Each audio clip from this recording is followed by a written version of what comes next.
La pregunta 73 dice, en el contexto de una evaluación económica, ¿cuál de los siguientes costes no es un coste sanitario directo?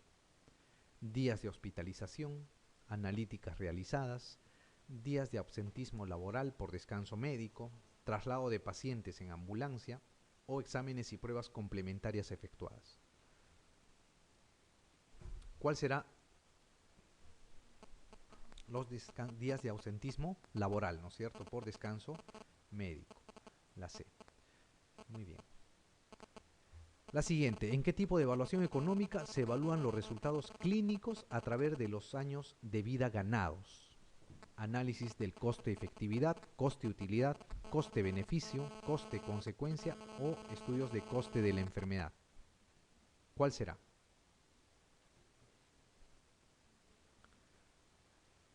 Dice, se evalúan los resultados clínicos a través de los años de vida ganados, ¿no es cierto? Eso es resultados nada más, ¿no es cierto? Si le dijeran calidad de vida, sería coste-utilidad, ¿ok? Si les dijeran a través de los años de vida ganados, representados, por ejemplo, en remuneraciones que recibirá el paciente, eso sería coste-beneficio, ¿no es cierto? El coste-efectividad es solamente dinero gastado versus resultados, ¿no es cierto? Un resultado es años de vida ganados. Entonces, eso es un análisis de coste-efectividad. Muy bien. La 75 dice, en un contraste de hipótesis estadístico, si la hipótesis nula fuera cierta y si rechazara, se comete un error de tipo 2, se toma una decisión correcta, la potencia aumenta, se comete un error de tipo 1 o se toma la decisión más conservadora. ¿Qué será? Se comete un error del tipo 1, ¿no es cierto? Acuérdense de eso, ¿ya? El error tipo 1 es el que más preguntan, ¿ah? De esos dos tipos de errores. Muy bien, la siguiente dice, un ensayo clínico sobre 33.000 pacientes compara un nuevo fármaco antihipertensivo con el placebo. 1.500 pacientes por rama de tratamiento. Para cada grupo se obtiene un valor medio de tensión arterial. Para comprobar si existen diferencias estadísticamente significativas, se debe realizar la siguiente prueba. La chi cuadrado, la T de Student, la F de Snecor, la U de Mahwine o el hazard ratio. ¿Cuál usaría?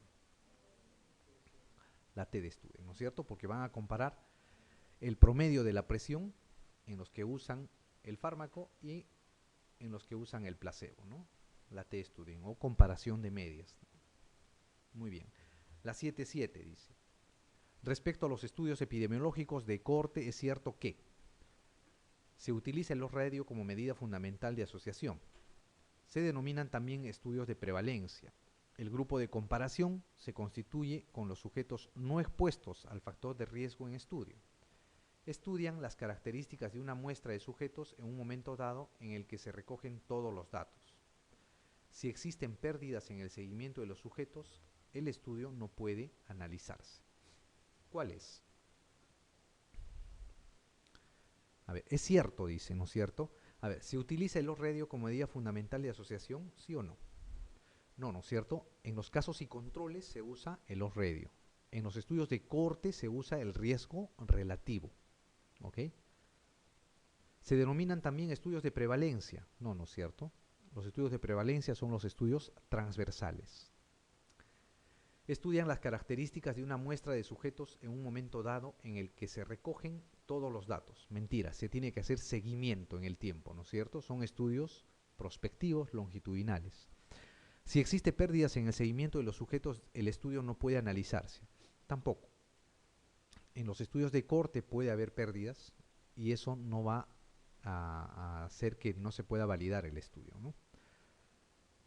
El grupo de comparación se constituye con los sujetos no expuestos al factor de riesgo en estudio. Eso es cierto, ¿no es cierto? Tienen una población y tienen dos grupos. Un grupo que está expuesto y otro grupo que no está expuesto. Y a ambos grupos les hacen ustedes el seguimiento, ¿no? Eso es un estudio de corte. Muy bien. La 78 dice, ¿cuál de las siguientes afirmaciones es falsa sobre las ventajas de los estudios de casos y controles? ¿No? Es falsa, dice. Son útiles para abordar enfermedades infrecuentes. Alternativa eficiente para el estudio de enfermedades con periodos de latencia prolongados. Facilidad de constituir un grupo adecuado de comparación. Permiten valorar diferentes factores etiológicos simultáneamente. Un menor plazo de realización unido a un menor tamaño muestral supone un menor coste. ¿Qué cosa es lo falso sobre los casos y controles acá?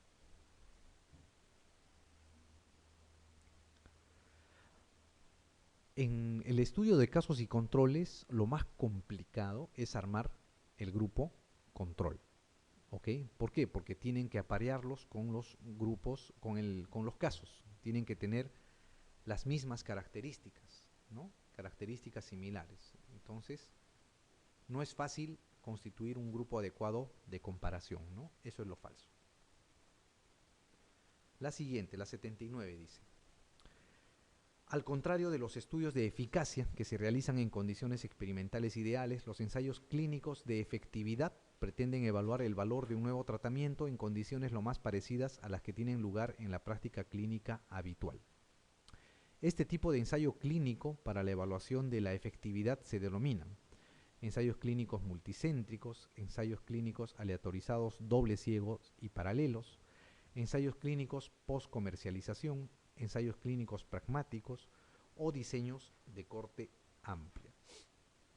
Bien, acá vamos a detenernos algo. Dice, al contrario de los estudios de eficacia, ¿no? Los estudios de eficacia son aquellos estudios en los cuales ustedes quieren probar si el fármaco funciona o no funciona, ¿ok? Que se realizan en condiciones experimentales ideales. Los ensayos clínicos de efectividad, dice, pretenden evaluar el valor de un nuevo tratamiento en condiciones lo más parecidas a las que tienen lugar en la práctica clínica habitual, ¿ok? Ustedes ya saben que el fármaco funciona, que es eficaz, pero quieren ver cómo ese fármaco va a actuar en condiciones parecidas a lo que normalmente se va a prescribir. Ese tipo de ensayos se llaman los ensayos clínicos pragmáticos, ¿ok? Los ensayos clínicos pragmáticos. Muchas veces se usan antes de realizar ensayos clínicos de fase 3, ¿ok? Bien, la siguiente pregunta dice: al analizar los resultados de un ensayo clínico, se concluye que existen diferencias entre los parámetros evaluados para cada una de las ramas de tratamiento, con una P de 0.034. Esto significa que si se repite el estudio en un 3.4% de ocasiones no se encontrarían diferencias, que un 3.4% de sujetos de ambas ramas no se encontraron diferencias, que hay un 3.4% de diferencia entre los tratamientos estudiados, que la magnitud de la diferencia entre tratamientos es mayor que si P igual a 0.05, que hay una probabilidad de 3.4% de que la diferencia obtenida se deba al azar. ¿Cuál es la respuesta? ¿Y qué significa la P? Todo valor de P significa la posibilidad de que los resultados que ustedes obtienen se deban al azar, a la suerte, ¿ok? Por esa razón es que la P en estudios de medicina siempre tiene que ser menor a 0.05 para considerar estadísticamente significativo un estudio. El hecho de hallar una P de 0.034 significa que hay una probabilidad de 3.4% de que la diferencia obtenida se deba al azar, ¿no es cierto? Esa es la respuesta acá. Muy bien, la siguiente pregunta dice: una de las siguientes afirmaciones sobre las 4 fases del desarrollo clínico de un medicamento es falsa. Señálela. Las fases son consecutivas en el tiempo, pero pueden superponerse. Los primeros estudios que se realizan en humanos para demostrar la eficacia de un medicamento se engloban dentro de la fase 1. Uno de los objetivos de la fase 2 es establecer la relación dosis-respuesta del medicamento. La utilidad en la práctica clínica se pone de manifiesto en la fase 3, en la que se incluye a un número mayor de pacientes que en la fase 2. Los estudios de fase 4 se diseñan para evaluar nuevas indicaciones del medicamento, aunque éste ya esté en el mercado, ¿no es cierto? Ya se esté comercializando. ¿Cuál es lo falso acá? ¿La B? La D. La utilidad en la práctica clínica se pone de manifiesto en la fase 3, en la que se incluye a un número mayor de pacientes que en la fase 2. Eso es cierto, ¿ah? Es cierto, ¿no? En la fase 3 es cuando se emplean un mayor número de pacientes, previo a la comercialización, ¿ok? Los estudios de fase 4 se diseñan para evaluar nuevas indicaciones del medicamento, aunque este ya esté en el mercado. Eso también es cierto. Las fases son consecutivas, dice, ¿no? Consecutivas en el tiempo, pero pueden superponerse. O sea, en algunos casos, cuando se hacen esos estudios, se podrían superponer algunas fases, ¿no? Especialmente la fase 2 con la fase 3 pueden llegar a superponerse en algún momento. Dice, los primeros estudios que se realizan en humanos para demostrar la eficacia de un medicamento se engloban dentro de la fase 1. ¿Será cierto o falso esto? Falso, ¿no es cierto? ¿Por qué? Porque en los estudios de fase 1 se usan individuos sanos, jóvenes. Si usan un individuo sano, no pueden demostrar eficacia, pues, ¿no? Para demostrar eficacia tienen que usar el medicamento en enfermos para ver si funciona o no. ¿Ok? Bien, la 82 dice, ¿qué cosa es un metaanálisis? Un sistema de análisis estadístico que agrupa las variables secundarias para aumentar la potencia estadística de un estudio determinado. Una revisión sistemática de la literatura sobre un determinado tema realizado con criterios explícitos en fuentes bibliográficas. Una metodología estadística centrada en el análisis económico de los fármacos. Un sistema de asignación aleatoria de pacientes dentro de un ensayo clínico cuyo objetivo es garantizar la ausencia de sesgos de selección, o un sistema de análisis para agrupar y resumir conjuntamente los resultados de diferentes ensayos clínicos sobre una misma materia. ¿Qué será un metaanálisis? Un metaanálisis es esto, ¿no es cierto? Un sistema de análisis para agrupar y resumir conjuntamente los resultados de diferentes ensayos clínicos sobre una misma materia, ¿no? Eso es un metaanálisis. Muy bien, la 83 dice, el resultado de un electrocardiograma de esfuerzo para la predicción de una enfermedad coronaria cambia si se varían los milímetros de depresión del segmento ST que define el resultado anormal. Si se considera como resultado anormal a partir de los 2 milímetros de depresión del segmento ST en lugar de a partir de 0.5 milímetros, señala la respuesta correcta. La sensibilidad aumenta. Es necesario representar los falsos negativos frente a los verdaderos negativos en una curva ROC. La especificidad aumenta, los falsos positivos aumentan. Es necesario representar los falsos negativos frente a los falsos positivos en una curva ROC. ¿Cuál es la respuesta correcta? En la 83. ¿Qué pasará? Es parecido a lo que hablamos en el glaucoma, ¿no es cierto? Lo inverso.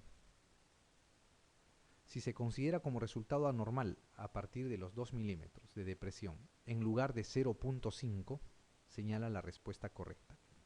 ¿Qué cosa va a pasar ahí? ¿La sensibilidad aumentará? No, ¿no? Más bien va a disminuir, ¿no? Lo que va a aumentar es la especificidad, ¿ok? La especificidad. Las curvas ROC son curvas que se usan para validar los resultados de los test, sean positivos o negativos, versus cuando varía la sensibilidad o la especificidad, ¿ya? Son curvas estadísticas que en realidad no se usan más en el análisis estadístico que en la práctica clínica. Ok, aquí la respuesta es la especificidad aumenta. Muy bien, la siguiente dice, si usted está planificando en un establecimiento de salud del MINSA, correlación, personal motivado y capacitado, financiamiento al mejor clase, consultorios particulares, escasos recursos financieros, versus oportunidad, debilidad, fortaleza o amenaza. ¿Qué será? A ver, el personal motivado y capacitado, ¿qué cosa será?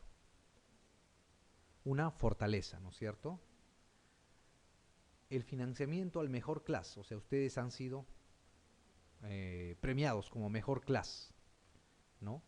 ¿Qué será? ¿Una oportunidad, una debilidad, fortaleza o amenaza?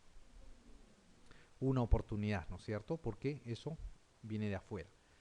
Consultorios particulares cerca de vuestro establecimiento, ¿qué será? una amenaza, ¿no es cierto? Escasos recursos financieros, ¿qué será? Una debilidad, pues, ¿no? Una debilidad. ¿Cuál sería la respuesta ahí, no? A3, B1, C4 y D1, ¿no es cierto? La B. Ok, respecto a la planificación estratégica, lo que más van a preguntarles son esto, ¿no? Identificar qué cosa es fortaleza, oportunidad, debilidad y amenaza. Muy bien, la 85 dice, de acuerdo con el análisis FODA de un centro de salud, la característica poblacional, la mayoría cuenta solo con nivel de instrucción primaria incompleta. Corresponde a, ¿qué cosa? Una oportunidad, una fortaleza, un riesgo, una debilidad o una amenaza. ¿Qué será? ¿Es externo o es interno esto? Externo, ¿es bueno o es malo? Es malo, ¿no es cierto? Entonces será una amenaza, ¿no es cierto? Caray. Será una amenaza. Muy bien, la siguiente dice, el proceso que consiste en calificar la calidad del funcionamiento de un establecimiento de salud se denomina remodelación, acreditación, reacondicionamiento, equipamiento o desacreditación. ¿Qué será? La acreditación, ¿no es cierto? La acreditación.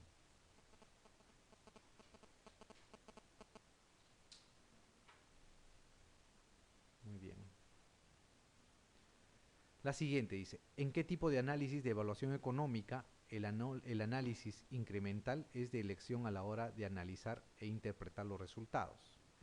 Análisis de minimización de costes, análisis coste-beneficio, análisis coste-efectividad, análisis coste-consecuencia o estudios de coste de la enfermedad.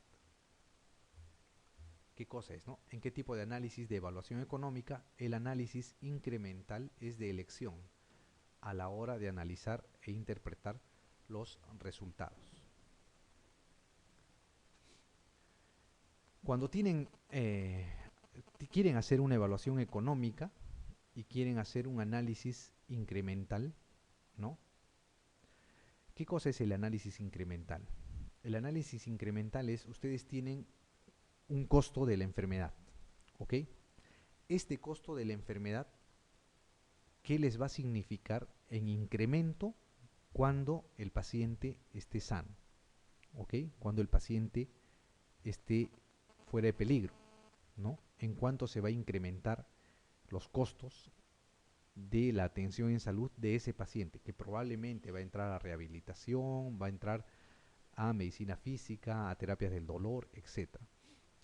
Cuando hacen ese análisis incremental, está asociado a los resultados que tienen en mayor número de años, en mayor número de complicaciones, en mayor sobrevida en pacientes discapacitados o pacientes que van a tener alguna lesión después de un accidente, de un ictus, etc.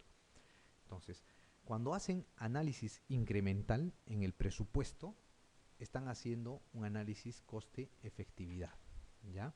Es un tipo de análisis especial que se hace cuando se hace este análisis coste-efectividad. Si este análisis incremental ustedes lo pasan a términos monetarios simplemente, en ese caso la evaluación económica ya pasa a ser el coste-beneficio, pero si es análisis incremental nada más, es el coste-efectividad. ¿Ok? Es un tipo especial que se hace de análisis cuando se tienen pacientes que van a tener cierta discapacidad a posterior, ¿no? Post tratamiento. Muy bien, la siguiente dice, en un análisis de evaluación económica, los costes derivados de las horas días de trabajo perdidos por ausentismo laboral se denominan costes médicos directos, costes no médicos directos, costes indirectos, costes intangibles o costes sociales. ¿Qué cosa será? Indirectos, ¿no es cierto? Costes indirectos, ¿no? El ausentismo es un coste indirecto. Dime.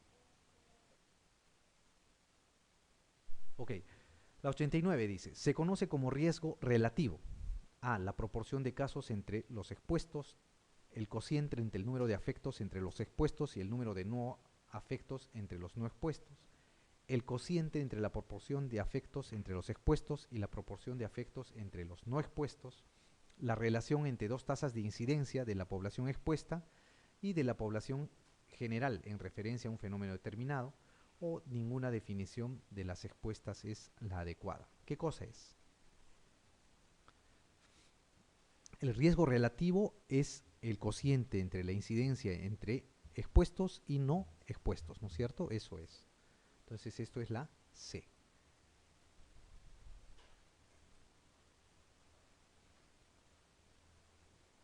Ok. La 90 dice, ¿qué se entiende por asociación estadísticamente significativa?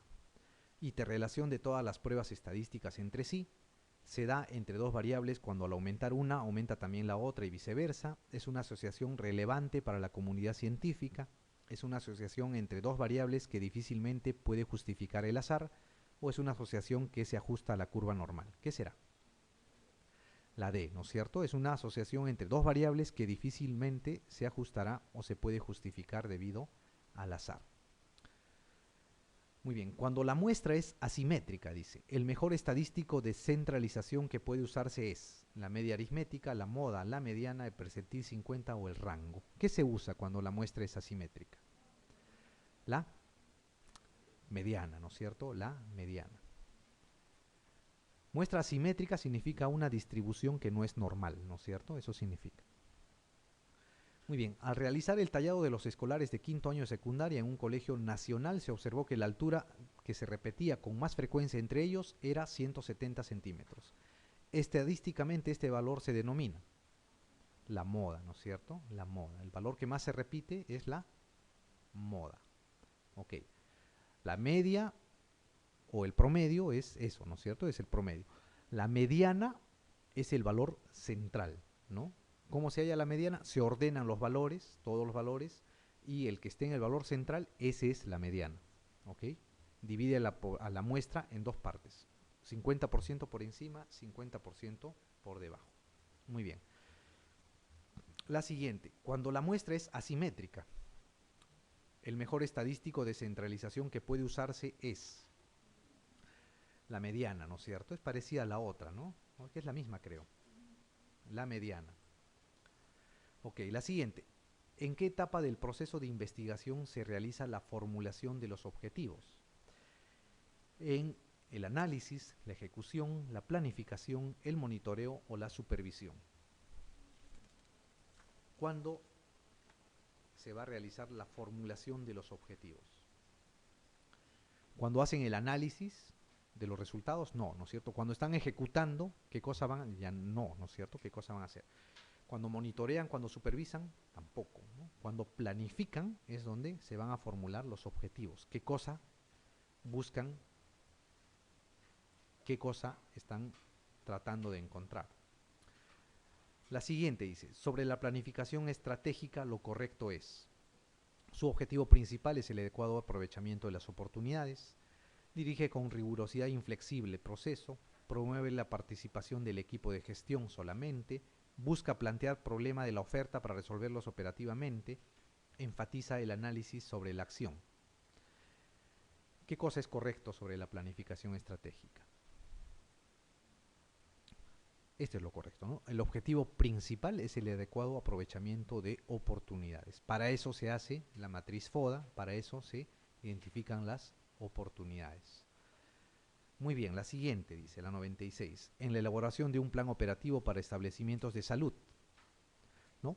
Acá, ojo, el plan operativo es un plan que se hace de manera anual en los establecimientos de salud, ¿no? Se dice plan operativo institucional o plan operativo anual, también su otro nombre. Entonces, en la elaboración de un plan operativo para establecimientos de salud, se parte prioritariamente de las necesidades del proveedor, se usa la matriz del marco lógico, se identifican los principales problemas de salud poblacional, se proyecta para 3 años, o la misión determina lo que queremos lograr en el futuro. ¿Qué cosa es? Un plan operativo, ¿no? El plan operativo institucional lo que hace va a identificar los principales problemas de salud de la población y va a tratar de solucionarlos. ¿Se usa la matriz del marco lógico? No, pues se usa la matriz FODA, ¿ok? se parte prioritariamente de las necesidades del proveedor, no es al revés, ¿no? De la población, ¿no? De las necesidades de la población. Se proyecta para 3 años, el plan operativo se hace para 1 año. ¿La misión determina lo que queremos lograr en el futuro? No, no es cierto. La visión es lo que queremos lograr en el futuro. Muy bien, el primer momento en la formulación del plan estratégico de un establecimiento de salud es la definición de las políticas de salud, el análisis de la situación de la salud, el enunciado de la misión y visión, la selección de estrategias o la elaboración de la matriz de programación. ¿Cuál es el primer momento de formulación del plan estratégico? La C, ¿no es cierto? El enunciado de la misión y la visión, ¿no? Ojo con esta pregunta, ha venido varias veces ya, ¿no? El primer momento no es el análisis de la situación de la salud, ojo, en la formulación del plan estratégico, sino enunciar la misión y la visión, ¿ok? Muy bien. De acuerdo con el análisis FODA, dice, de un centro asistencial del MINSA, la característica poblacional alta tasa de analfabetismo materno corresponde a una oportunidad, una fortaleza, un riesgo, una debilidad o una amenaza. ¿Qué será? Una amenaza, ¿no es cierto? Alta tasa de analfabetismo materno, ok. ¿Es interno o es externo a su establecimiento? Externo, ¿no es cierto? ¿Es bueno o es malo?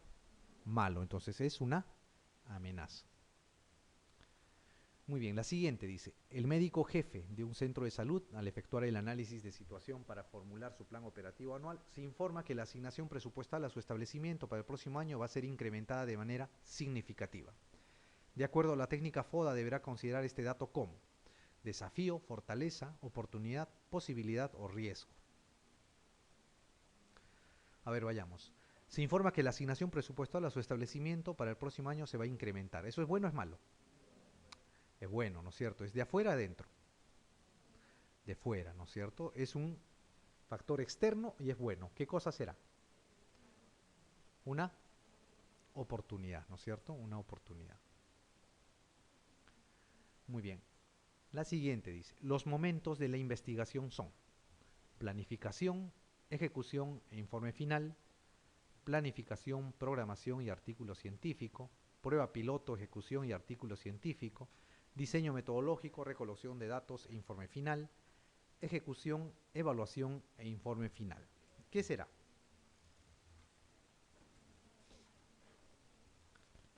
Los momentos de la investigación son 3, ¿no es cierto? La planificación, la ejecución y el informe final. Muy bien. La siguiente dice, en el planeamiento estratégico en salud, los problemas epidemiológicos son componentes del análisis del entorno, del proceso, del contexto administrativo o el contexto estratégico.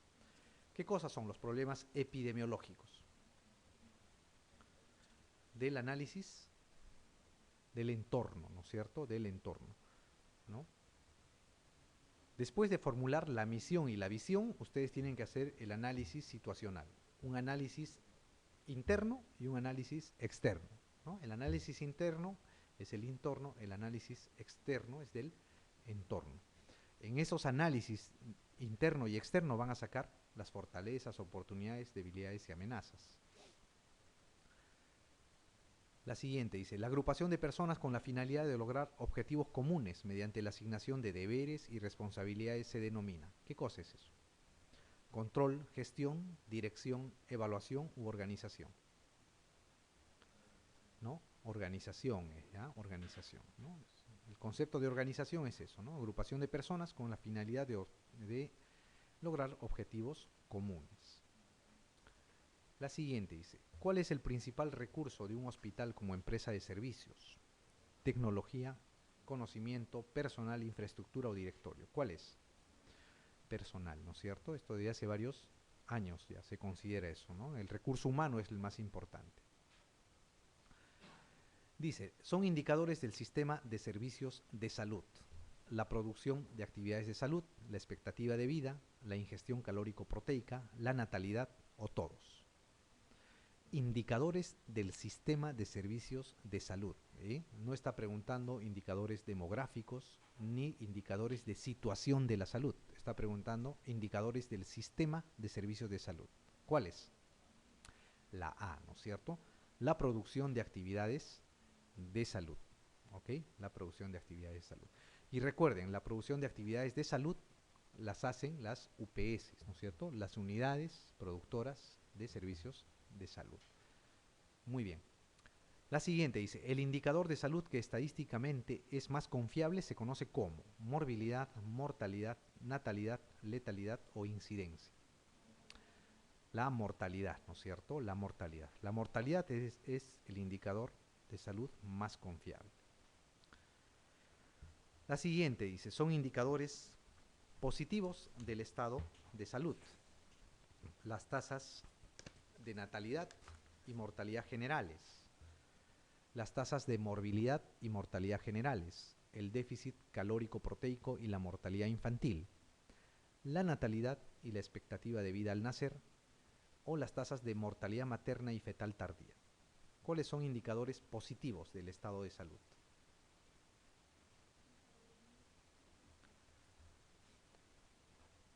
De estos, ¿cuál no tienen dudas que sea un indicador positivo?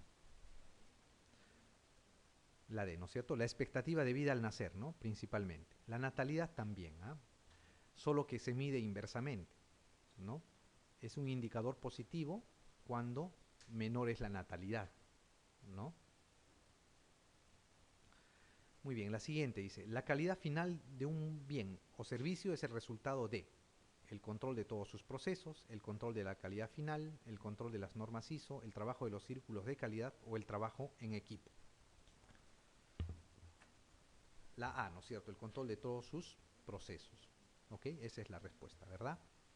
El control de todos sus procesos. La siguiente. Todos los factores mencionados a continuación generaron la necesidad de calidad de los servicios de salud, excepto uno. Señálelo.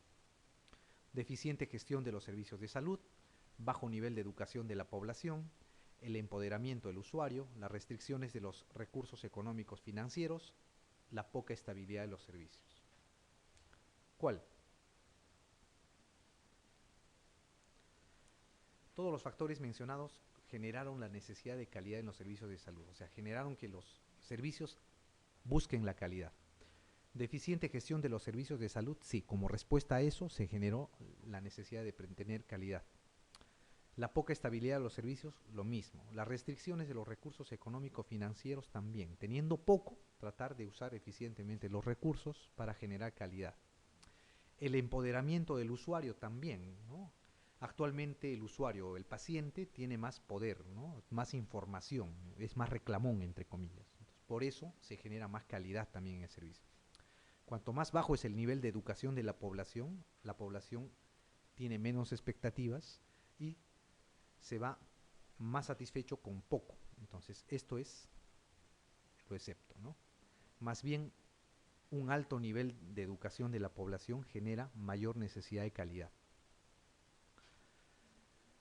La siguiente dice, según la norma técnica de categorías de establecimientos del sector salud aprobada en julio de 2004, un establecimiento de salud que brinda atención ambulatoria con internado de corta estancia, principalmente materno-perinatal, corresponde a la categoría D. ¿Cuál era?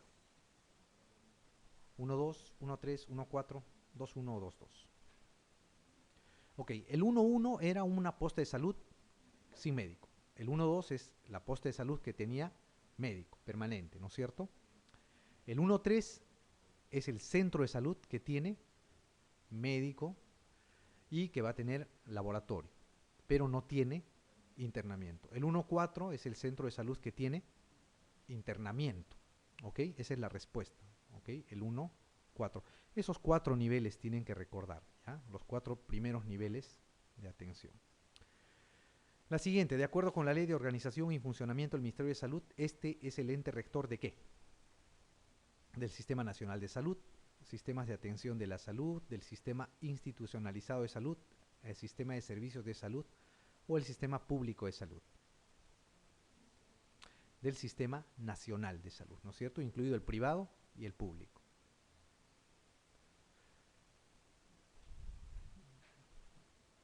Está mal enumerado acá, ¿no? Bueno, muy bien. Las redes de establecimientos públicos de salud identifica el enunciado incorrecto, dice. Comprenden al conjunto de unidades públicas y privadas. comprenden unidades con distinta capacidad resolutiva. Se interrelacionan por corredores sociales, se orientan a proveer un plan de servicios de salud y procuran eficiencia y calidad, ¿no? ¿Cuál es lo incorrecto respecto a los establecimientos, a las redes de establecimientos públicos de salud? A ver, comprenden al conjunto de unidades públicas y privadas. ¿Será cierto o no? Públicas y privadas, ¿será? Los establecimientos públicos de salud, dice. Falso, ¿no es cierto? Las redes de los establecimientos públicos de salud solamente, obviamente, comprenden al conjunto de unidades públicas. ¿Ok? Esa es la respuesta incorrecta. Ahora, comprende unidades con distinta capacidad resolutiva, esa es la esencia de la red, ¿no? Para enviar de un nivel a otro. Se interrelacionan por corredores sociales también. Las redes se han diseñado en base a corredores sociales que existían anteriormente. Por ejemplo, la gente del RIMAG está acostumbrada a ir al Hospital Cayetano Heredia. Por ende, los centros de salud, las postas de salud de esa zona derivan sus pacientes al Hospital Cayetano Heredia, ¿no? En eso se trata, de eso se trata los corredores sociales. Se orientan a proveer un plan de servicios de salud, también procuran eficiencia y calidad, lo propio, ¿no? No desperdician recursos. O sea, la idea de las redes de salud no es que un resfrío, ¿no?, común lo esté viendo un especialista en mastoides, por ejemplo, en el Hospital Rebagliat. Eso lo puede ver un médico general en un centro de salud, ¿verdad? A eso se refiere, procuran eficiencia y calidad. Siguiente, la habilitación de hospitales es un proceso que se caracteriza por ser periódico, voluntario y reservado, periódico, obligatorio y reservado, único, voluntario y difundido, único, obligatorio y reservado, o periódico, voluntario y difundido. La habilitación es única para empezar, ¿no es cierto? Te habilitan por única vez. ¿Ok? ¿Es obligatorio o será voluntario? Para funcionar tienen que habilitarte y es obligatorio, ¿no? Y reservado. Señale lo correcto en el despacho de bienes de vigencia crítica. Los primeros que ingresan garantizan el stock, dice. Los últimos que salen son los que menos demanda tienen. Los primeros que entran deben ser los primeros que salen. Los bienes que salen primero son de mayor demanda. Los bienes salen de acuerdo a su mayor accesibilidad en el almacén zonificado. Lo correcto en el despacho de bienes de vigencia crítica, dice. Esto se da en las farmacias que tienen vigencia crítica, son los medicamentos en general, que tienen fecha de caducidad o de vencimiento. A eso se llama vigencia crítica. Dice, los primeros que ingresan garantizan el stock. No, más bien son los últimos que ingresan garantizan el stock. Los últimos que salen son los que menos demanda tienen. Al revés, ¿no es cierto? Los primeros que salen deben ser los que menos demanda tienen, para que no se venzan. Los primeros que entran deben ser los primeros que salen. ¿Ok? Eso es lo correcto. ¿Por qué? Porque si ustedes empiezan a almacenar los bienes de vigencia crítica y empiezan a dispensar los que han ingresado primero, se van a vencer, ¿no?, los otros. Las causas de logística inversa son excepto, dice, ¿no? Mercancía en estado defectuoso, retorno de exceso de inventario, devoluciones de clientes, pérdida de bienes o productos obsoletos. Logística inversa se denomina a la devolución de los productos, ¿no? La cadena logística va del productor hasta el usuario.